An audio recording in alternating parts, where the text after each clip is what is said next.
ibreak-ke uSibongile noKwenzo after ukwenzetshela uSibongile ukuthi-ke uqabule omunye umuntu wesifazane.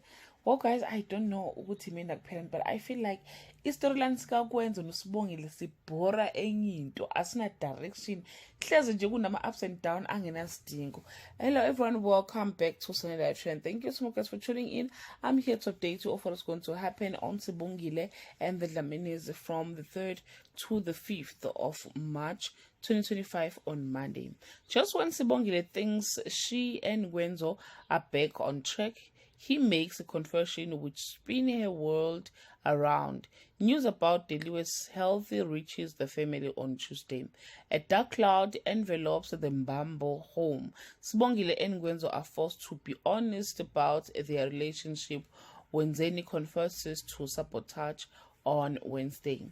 The news about Deliwe hits everyone hard, and the drunken Khuzwayo makes everything ugly in his moment of pain. First Themba, then Wenzeni want to move out of the Dlamini home, and the standoff between Nomfundo and Phetheni. Well guys, that's all I have for today. You can leave your comment below and share your opinion. Bye.